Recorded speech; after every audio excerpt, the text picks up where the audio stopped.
Hai, perkenalkan nama saya Angelina Malaliwun, kelas A semester 7 jurusan Sosiologi, Fakultas Ilmu Sosial dan Ilmu Politik Universitas Nusa Cendana.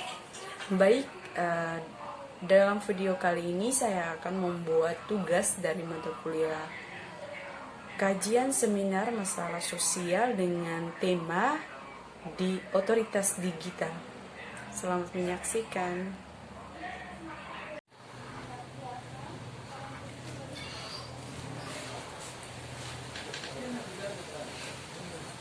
Gel, Ya, buat apa? ini ada kerja tugas. Tadi kami lihat, jadi ada tugas dari dosen yang mau kerja. Tadi saya nih capek, tadi pergi bank nih. Kayak gini mau ambil uang nih. Tidak bisa nih, Gel. Pergi dari jam berapa? Kau datang-datang kau belum capek nih. Tuhan, dari jam 6 pagi. Pergi nih, kan banyak orang kalau jadi Di mana? Di mana? Di Bang Bawan. Oh, Bang Bawang. Masa ATM itu kenapa ya? Blokir kok. Mungkin blokir. Oh, Ini ATM lama. Kalau mau ATM baru kayak begini. Ini yang ATM baru. Karena sekarang kalau ATM kayak begini sudah diblokir. Nah, kita semua dituntut untuk ganti ATM baru. Karena tahu lagi bagaimana saya juga tidak tahu. tapi kita dituntut. yang pernah saya dengar tuh bilang, Dep, ini dong harus ada baru bisa ambil uang, toh. Ini juga ada, tapi cheese. Chip, pokoknya Chip ya, chip. bukan chip ya. Ini tahu dia punya nama apa nih? Nah, ini harus ada dulu toh. Tapi memang ini kalau misalnya sudah dipakai nanti kita urus ini baru lagi atau? Iya. Kalau tidak pakai lagi, kita di bank tanya, tadi sudah tanya mau diganti atau mau buka blokir saja. Mau kan bisa. Kalau begitu, kalau mau ganti, yang kapan hari saya pergi itu, mereka bilang kalau mau ganti itu khusus di Kota Kupang, KTP-nya Kota Kupang baru bisa Gel, pulang. Lu pikir itu kartu kelihatan di sana? tadi begini. Memang pisau ulang sudah. Makanya itu laptop besar udah pecah apa naik tuh? Nah, kalau mau ATM baru itu warnanya kayak begini. Kalau ini itu ATM-nya lama. Nah, kalau begitu kita pi bank, tadi kan Subangko, tanya tidak yang ganti ATM itu. Kalau kita di Kota Kupang berarti kita ganti di Fontaine. Kalau di luar Kota Kupang, kalau di Kupang, Maksudnya semua harus diganti. ya harus diganti. Dia tempat hanya di Fontaine saja. Ya, setahu saya kapan hari kami tanya di bank, pegawai bank itu bilang kalau di luar Kota Kupang berarti kita buat ini kartu di Fontaine. Kalau untuk Kota Kupang, KTP Kota Kupang berarti bisa semuanya di sini. Jadi nanti ini sudah berlaku lagi. Coba saya bisa pinjam lihat. Tapi ini merek lebih bagus. Dan saya bisa pasangin aku foto ya kalau taruh sini. Boleh, bisa kalau bilang Masa? Dan siapa foto? Foto begini. Ya Tuhan. bisa. Tapi kalau mau nih coba-coba Tapi dulu. saya rasa begini lebih bagus. Lebih apa nih? Ke gambar kayak lebih enak dilihat dibandingkan ya. Memang ini Ini kan yang dulu toh. Iya, Yang sekarang kan sudah yang kayak begitu. namanya juga kan sistem semakin apa toh, zaman semakin canggih.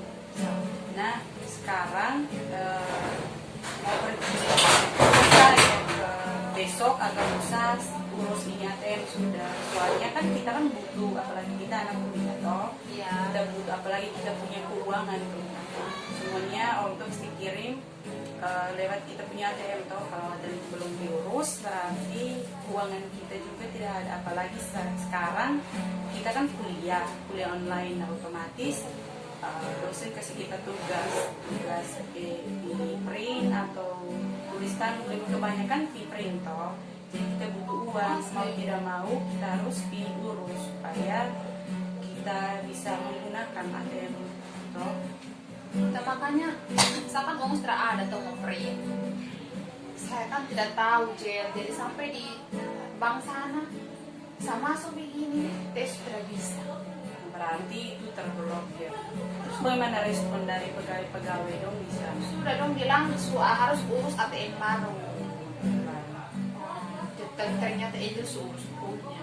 Ya sudah. Coba saya tahu begitu, sama-sama kita sama-sama urus baik. Tapi ini saya punya kapan hari tidak urus di Kupang sini.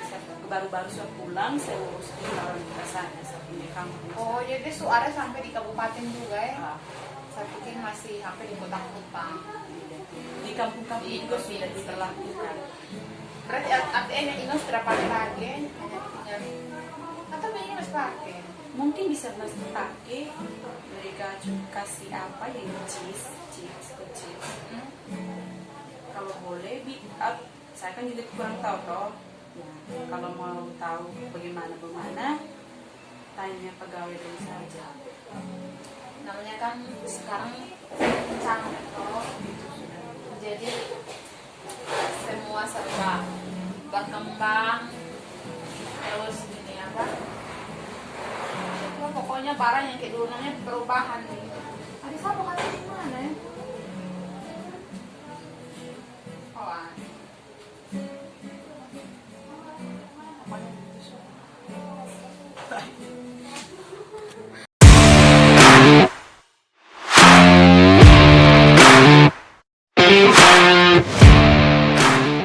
Digitalisasi sektor perbankan di Indonesia saat ini tengah melaju pesat.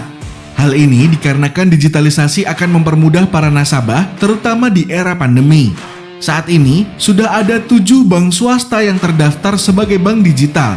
Tidak hanya itu, ada 7 bank lain yang dalam proses pendaftaran, satu diantaranya Bank BUMN, yakni Bank BRI Agroniaga. Pesatnya digitalisasi perbankan ini juga harus diimbangi soal peraturan yang mengatur bank digital. Oleh karena itu, Otoritas Jasa Keuangan atau OJK menerbitkan POJK nomor 12 tahun 2021 yang di dalamnya terdapat peraturan untuk bank digital.